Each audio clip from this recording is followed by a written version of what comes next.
Bab 3, Kamu yang Memukulku. Setelah mendengarnya, wanita itu mengangkat kepala dan terkejut saat melihat wajah Yin Suhua yang sedang memakai masker. Kamu siapa? Yin Suhua menatapnya dengan tenang, lalu bangkit perlahan dan berkata dengan lembut, semestinya aku adalah selir pangeran. Namun, aku benar-benar ingin tahu, bagaimana kamu bisa masuk ke sini tanpa izin dariku? Selir pangeran. Seharusnya kamu tahu dengan jelas asalmu. Demi menjilat raja kami, Perdana Menteri bahkan tidak tahu malu dan mengirimmu ke sini. Jelas-jelas, kamu ini bukan bangsawan. Ming Rui yang mendengar kata-kata kejam wanita itu pun merasa sakit hati untuk Yin Suhua. Namun Yin Suhua sama sekali tidak gentar, dia perlahan berdiri dan berjalan ke depan wanita itu. Benar, kalau kamu bilang Perdana Menteri tidak tahu malu, aku juga setuju dengan hal itu. Tapi sebagai pelayan rendahan, kamu bahkan berani secara terang-terangan menghina pejabat kerajaan. Jika kata-katamu itu tersebar, apa menurutmu pangeran akan melindungimu? Atau mungkin kamu berpikir selir raja tidak memedulikan reputasi kediaman Raja Ning lagi, lalu membelamu hanya karena kamu telah melayaninya selama bertahun-tahun? Wanita itu tidak menyangka kalau si Yin Suhua ini begitu pandai bicara. Setelah ragu-ragu sebentar, dia pun kembali tenang. Hamba tadi hanya terlalu terkejut sampai berani bicara sembarangan. Mohon maafkan hamba. Ketika selir pangeran tiba di kediaman raja, dia hanya memiliki seorang pembantu yang lemah di sampingnya. Kemungkinan dia juga tidak bisa melakukan apa-apa. Namun, Yin Suhua tidak membiarkan kesalahan wanita ini selesai begitu saja. Dia menjambak rambutnya, kemudian mendorongnya dengan keras ke lantai. Wanita itu terjatuh ke lantai dengan keras. Tangannya yang mengenai pecahan porselen pun mengalirkan darah.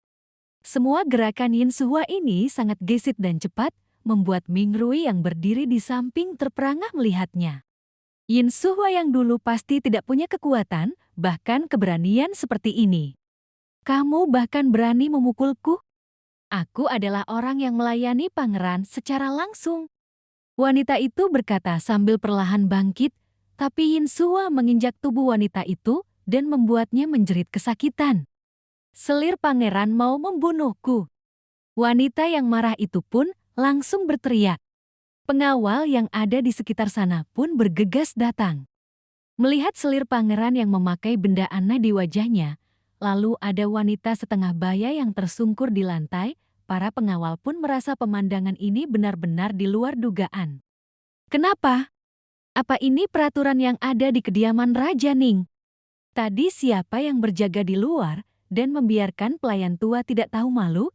Ini masuk tanpa izin? Apa kalian semua tidak menganggapku sebagai selir pangeran? Meskipun sedang memakai masker wajah, tapi itu tidak memengaruhi sorot mata tajam Yin Suhua. Para pengawal yang mendengarnya pun saling memandang. Sebenarnya ini memang salah mereka. Mohon izin menjawab, selir pangeran.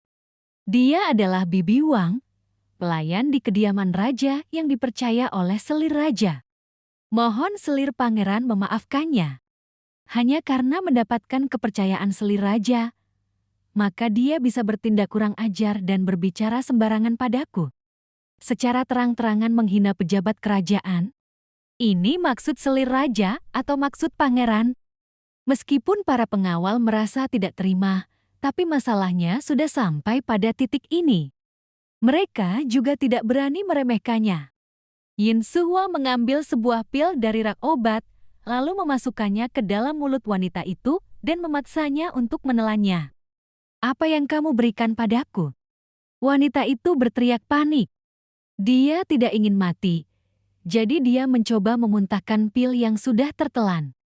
Selir pangeran, dia memang bersalah, tapi tidak pantas mati. Mati? Aku bahkan tidak mau mengotori tanganku. Hanya saja, pelayan kurang ajar seperti dia terlalu dimanja sampai berani bicara kurang ajar. Nantinya, mulutnya itu akan membawa bencana. Obat yang baru saja kuberikan padanya hanya akan membuatnya tidak bisa bicara selama 3 hari. Bawa dia keluar. Pengawal melihat Bibi Wang yang mengenaskan dan tidak bisa mengucapkan sepatah kata pun, lalu berkata pada orang di belakangnya, "Baik, bawa Bibi Wang keluar. Tunggu, beri hormat dulu sebelum pergi." Yin Suhua biasanya paling membenci tindakan orang-orang yang menggertak dan menindas orang yang lemah seperti ini. Yin Suhua baru saja tiba di kediaman Raja Ning, tapi wanita tua ini sudah berani mencari gara-gara dengannya. Jangan salahkan dia kalau dia sampai menggunakan kekuasaannya seperti ini. Yin Suhua sudah berkata begitu, pengawal pun hanya bisa menyuruh Bibi Wang memberi hormat. Dalam hati, Bibi Wang merasa sangat tidak rela, tapi dia tahu kalau dia tidak sanggup melawan Yin Suhua. Dia pun hanya bisa berlutut dan memberi hormat pada Yin Suhua. Pengawal segera membawa Bibi Wang pergi. Yin Suhua kemudian meminta Ming Rui untuk membantu mengganti pakaiannya. Pakaiannya menjadi kotor, membuatnya tidak tahan. Bibi Wang dipukul. Saat ini, di kamar Mo Junye, pengawal melaporkan seluruh peristiwa yang terjadi di kamar Yin Suhua pada pangeran. Setelah mendengar berita ini, sudut bibir Mo Junye menyunggingkan senyuman samar.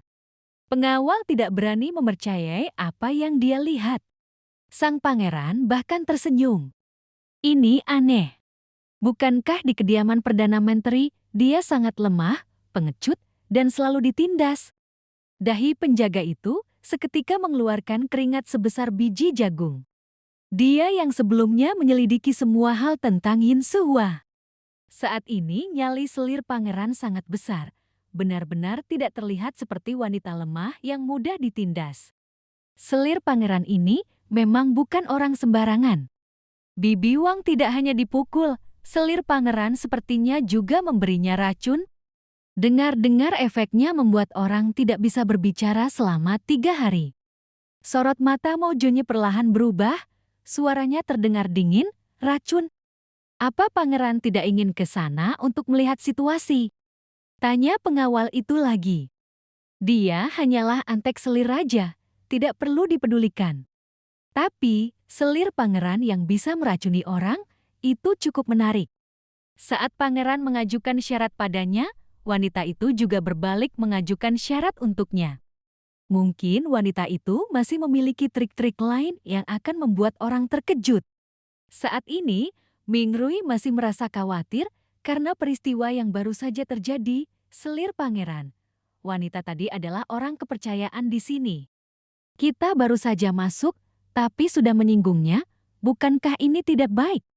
Cara berpikirnya masih sama seperti ketika dia ditindas di kediaman Perdana Menteri. Menyinggung. Seharusnya dia bersyukur karena aku tidak membuatnya bisu seumur hidup. Yin Suhua mencuci muka dan menunjukkan wajahnya yang cantik lagi.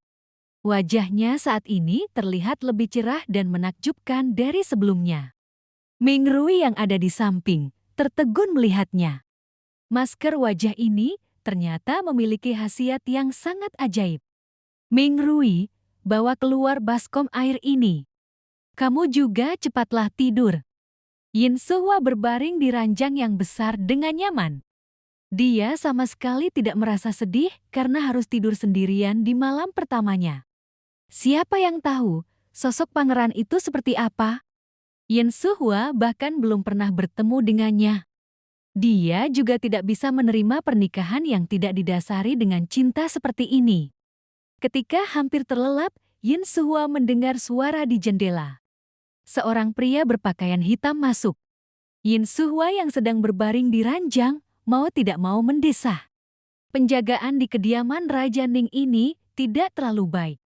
Semua orang bahkan bebas keluar masuk kamar selir pangeran seperti ini. Karena malam pertama pernikahan, tidak boleh memadamkan lilin, jadi kondisi di kamar saat ini sangat terang. Mo Junye datang dan berjalan ke depan ranjang. Ini pertama kalinya dia melihat selirnya. Wanita ini ternyata begitu luar biasa, seperti rembulan yang terang. Bahkan dengan mata tertutup, dia bisa merasakan cahaya yang terpancar darinya. Sebelum Mo Junye sempat bereaksi, Yin Suhua tiba-tiba membuka matanya, lalu mengeluarkan jarum yang dia bawa dari laboratorium dan menusukkannya ke tubuh Mojonye.